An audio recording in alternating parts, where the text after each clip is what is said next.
नमस्कार मंडळी, लिसन विथ पूनम या चॅनलमध्ये तुमचं स्वागत आहे। तर मंडळी, आज आपण या व्हिडिओमधून स्वामी भक्ताला आलेला स्वामींचा एक अनुभव ऐकणार आहोत। तर हा अनुभव ऐकताना तुमच्या अंगावर शहारे आणि डोळ्यात पाणी आल्याशिवाय राहणार नाही। त्यामुळेच तुम्हीही स्वामी भक्त असाल तर कमेंट बॉक्समध्ये श्री स्वामी समर्थ लिहिण्यास विसरू नका। चला तर मग व्हिडिओला सुरुवात करूयात। तर मंडळी, वसुधा सकाळपासूनच अस्वस्थ होती। कामात लक्षच नव्हतं तिचं।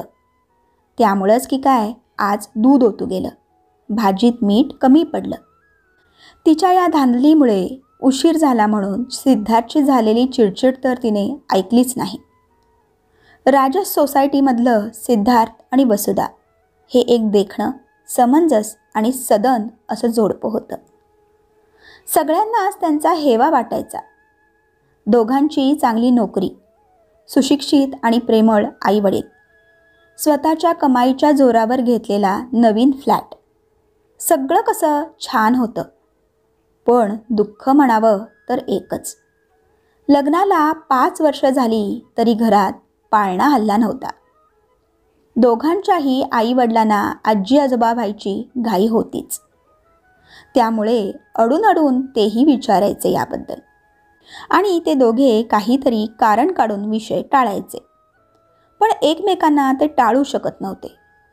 एकांतात असले की या एकाच विचाराने वसुधाचे मन खट्टू व्हायचे। जवळपास तिच्या सगळ्या मैत्रिणी 2च्या 3 झालेल्या होत्या। त्यामुळे ती जास्त दुःखी व्हायची। सिद्धार्थ तिला समजवायचा, होईल ग बाळ, आपलं काही वय नाही झालंय अजून। तेवढ्यापुरती ती विसरायची सगळं, पण पुन्हा तेच। हळूहळू देवधर्म, डॉक्टरांकडच्या फेऱ्या सगळं वाढू लागलं। घरातला आनंद नकळतच नैराश्यात बदलला गेला। तरीही एक गोष्ट मात्र वसुधा नियमाने करायची, ती म्हणजे स्वामींचा जप। लहानपणापासून तिची स्वामींवर खूप श्रद्धा होती। जमेल तेव्हा ती अक्कलकोटला जाऊन यायची, लग्नाआधी आईबाबांसोबत आणि आता सिद्धार्थला घेऊन। तो फार देवभोळा नसला तरी नास्तिकही नव्हता। तिच्या श्रद्धेबद्दल त्याला आदर होता। मागच्या वर्षी असेच ते नियमाप्रमाणे स्वामींच्या दर्शनाला गेले असताना एक विचित्र घटना घडली। दोघेही मंदिरात बसले असताना 50च्या आसपासची एक बाई त्यांच्या शेजारीच बसली होती। दिसण्यावरून चांगल्या घरातली वाटत होती। या दोघांचं बोलणं ऐकून तिने मध्येच प्रश्न केला, कुठून आलात? वसुधा म्हणाली, पुण्याहून आलोय, दरवर्षी येतो। ती बाई म्हणाली, स्वामींवर श्रद्धा दिसते तुमची। वसुधा म्हणाली, हो, लहानपणापासूनच। बऱ्याच गप्पा झाल्यावर सिद्धार्थ वसुधा तिथून निघाले। वाटेत जाताना सिद्धार्थ वसुधाला म्हणाला, ती बाई जरा जास्तच चौकशा करत होती ना, कोण कुठली काय माहीत, आणि तूही सगळं सांगत बसलीस तिला।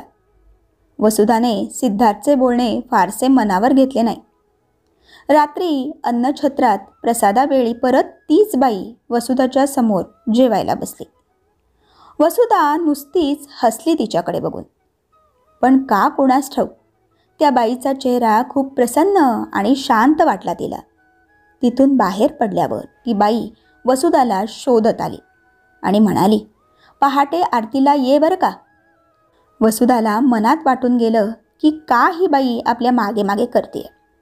अगं येतेस ना। त्या बाईच्या हाकेने वसुधाला जाग आली। बघते तर आसपास कुणीच नाही। सिद्धार्थ झोपलेला होता। तिला वाटलं काल दिवसभर त्या बाईचा विचार करून स्वप्नात पण तीच दिसली, पण काही केल्या तिला झोप लागेना। काहीतरी मनाशी ठरवून ती उठली।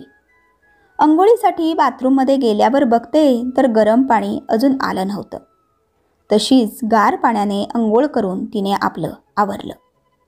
सिद्धार्थला उठवायचा त्रास तिने घेतला नाही, कारण तो काही इतक्या पहाटे गार पाण्याने अंघोळ करून देवळात आला नसता।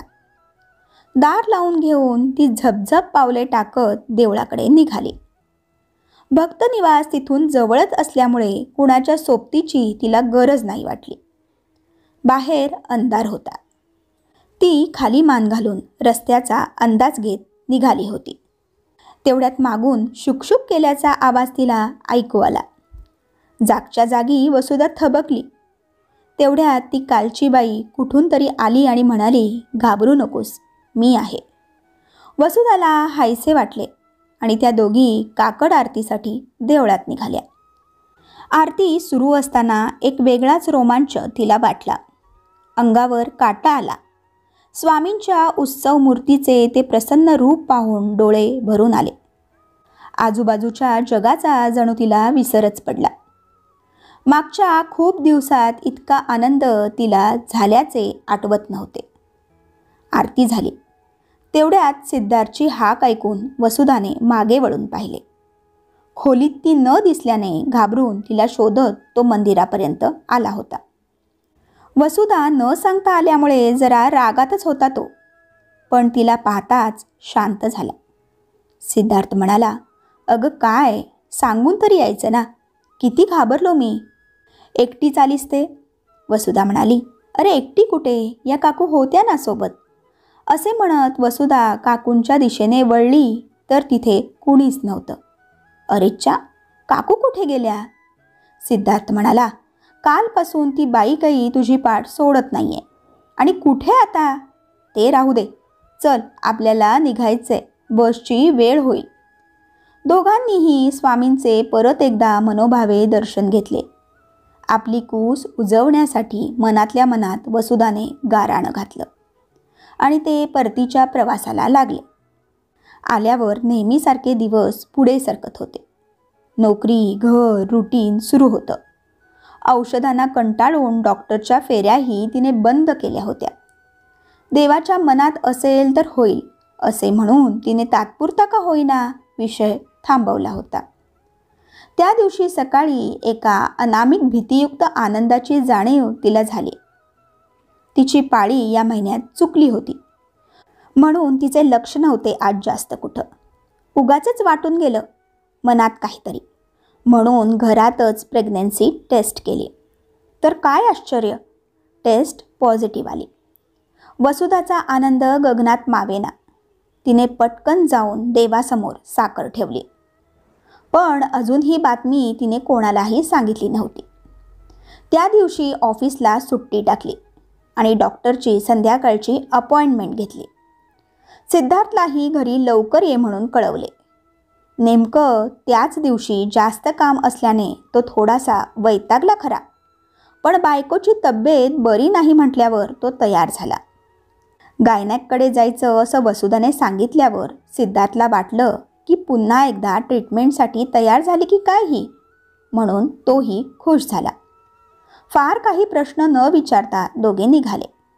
इकडे अख्खा दिवस वसुधाने कसा काढलेला तिचं तिलाच माहीत होतं. इंटरनेटवर माहिती पाहिली, देवाचा कौल घेतला. आईला तरी सांगावं असं वाटून मोबाईल 4 वेळा हातात घेतला आणि परत ठेवून दिला.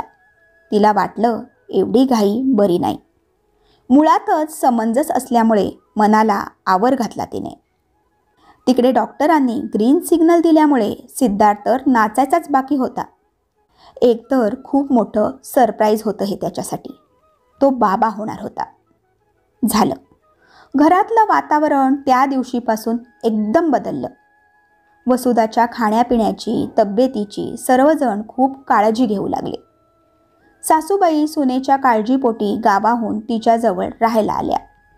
तिला काय हवं नको ते त्या जातीने बघायच्या. दिवस सरत होते. वसुधाचे गरोदरपण छान सुरू होते. एक दिवशी मात्र सगळ्याला दृष्ट लागावं असं काहीसं झालं. अचानक वसुधाच्या पोटात दुखायला लागलं. सिद्धार्थने क्षणाचाही विलंब न लावता तिला दवाखान्यात हलवलं. जुलै महिना, तुफान पाऊस, त्यात रात्रीची वेळ. अशा परिस्थितीत सिद्धार्थ आणि त्याचे आईबाबा वसुधाला घेऊन दवाखान्यात कसेबसे पोहोचले. नर्सने चेक केल्यावर कळले की बाळाच्या हृदयाचे ठोके कमी झाले आणि बाळ पोटात आडवं झाले. लगेच ऑपरेशन करावे लागेल. ताबडतोब वसुधाला त्यांनी ऑपरेशन थिएटरमध्ये नेलं. इकडे दवाखान्याचे सगळे सोपस्कार सिद्धार्थने लगेच पूर्ण केले. पण प्रॉब्लेम हा होता की त्या रात्री पुण्यात खूप पाऊस होता. नदी नाले ओसंडून वाहत होते. अचानक झालेल्या मुसळधार पावसामुळे रस्ते पाण्याने भरून गेले होते. मिळेल तसा प्रत्येक जण घरी सुरक्षित ठिकाणी पोहोचण्याचा प्रयत्न करत होता. ट्रॅफिक यंत्रणेने कधीच हात टेकले होते. या गोंधळात वसुधाचे जे डॉक्टर होते त्यांची गाडी याच कारणामुळे रस्त्यात अडकून पडली होती. त्यामुळे त्यांना यायला उशीर होत होता. इकडे वसुधाची तब्येत नाजूक होत चालली होती. तिचे सासू सासरे तर अखंड देवाचा धावा करत होते. अचानक सासूबाईंना स्वामींची आणि वसुधाच्या स्वामी भक्तीची आठवण झाली. त्यांनी स्वामींचा जप सुरू केला. नर्सच्या ऑपरेशन थिएटरमधून फेऱ्या, दवाखान्याच्या स्टाफची डॉक्टरांना फोन करायची गडबड, सिद्धार्थचे हताश होऊन आपल्या बायको आणि बाळाला वाचविण्यासाठी प्रयत्न, हे सगळे वातावरण सुन्न करणारे होते. बाहेरच्या पावसाच्या आवाजात यांचा हा केविलवाणा आवाज कुठेतरी दबला होता. थोड्याच वेळात कुणाच्या तरी येण्याची चाहूल लागली. सर्वांना वाटलं डॉक्टर आले, पण त्या ठिकाणी दुसरी स्त्री होती. घाईने ती रिसेप्शनजवळ गेली आणि तिने तिथे काहीतरी सांगितले की ज्यामुळे तिथल्या सगळ्यांच्या चेहऱ्यावर थोडासा उत्साह आला. त्या स्त्रीला त्यांनी पटकन ऑपरेशन थिएटरकडे नेले आणि नर्स बाहेर येऊन सिद्धार्थला म्हणाली, काळजी करू नका. डॉक्टरांना येणे शक्य नसल्यामुळे त्यांनी त्यांच्या एका ओळखीच्या इथे जवळ राहणाऱ्या त्या डॉक्टर मॅडमना ऑपरेशनसाठी पाठवले आहे. त्यामुळे तुम्ही आता निश्चिंत राहा. सर्वांच्या चेहऱ्यावर एक हुशारी आली. थोड्याच वेळात बाळाच्या रडण्याचा आवाज सगळ्यांनी ऐकला. तो निरोप देऊन गेलेली नर्स पांढऱ्या स्वच्छ कपड्यात गुंडाळून गोरी गोरी पान, पिंगट डोळ्याची परी अलगद घेऊन सिद्धार्थच्या समोर येऊन म्हणाली, अभिनंदन, लक्ष्मी आली. सिद्धार्थच्या डोळ्यातून आनंदाश्रूच्या धारा वाहू लागल्या. त्याच्या आईबाबांनाही तो जीव पाहून रडू आवरले नाही. तो चिमुकला जीव हातात घेत सिद्धार्थने नर्सला विचारले, वसुधा, माझी वसुधा ठीक आहे ना? नर्सने होकारार्थी मान हलवून सांगितले, हो, त्या ठीक आहेत. थोड्या वेळात शुद्धीवर येतील. डॉक्टर वेळेत आल्या म्हणून सगळं नीट झालं. देवाने तुमचं ऐकलं. सिद्धार्थ म्हणाला, नर्स, मला त्या मॅडमना भेटायचं आहे. कुठे आहेत त्या? नर्स म्हणाली, हो आहेत, इथेच येत असतील. असे म्हणून ती आत गेली. थोड्या वेळाने नर्सने बाहेर येऊन सिद्धार्थला सांगितले की बहुतेक डॉक्टर मॅडमना काही दुसरे काम निघाले आणि त्या कुणालाही न सांगताच निघून गेल्या गडबडीने. सिद्धार्थ म्हणाला, काही हरकत नाही. तुम्ही मला त्यांचे नाव सांगा. मी उद्या स्वतः जाऊन त्यांचे आभार मानतो. नर्स म्हणाली, डॉक्टर अष्टपुत्रे. सिद्धार्थला हे नाव नुकतेच कुठेतरी ऐकल्यासारखे वाटले, पण त्यावेळी हा विचार करण्याच्या अवस्थेत तो नव्हता. तो फक्त आणि फक्त आपली बायको आणि बाळ वाचलं या आनंदात होता. सकाळ झाली. पावसाचा जोर ओसरला होता, पण खूप उलटापालट झाली होती. गाड्या, जनावरं, माणसे पाण्याचा अंदाज न आल्याने वाहून गेले होते. अनेक ठिकाणी तर रस्तेही पाण्याच्या वेगामुळे वाहून गेले होते. दवाखान्यात मात्र वसुधा आणि तिच्या बाळाचा नवीन जन्म झालेला त्याच आनंदात सगळे होते.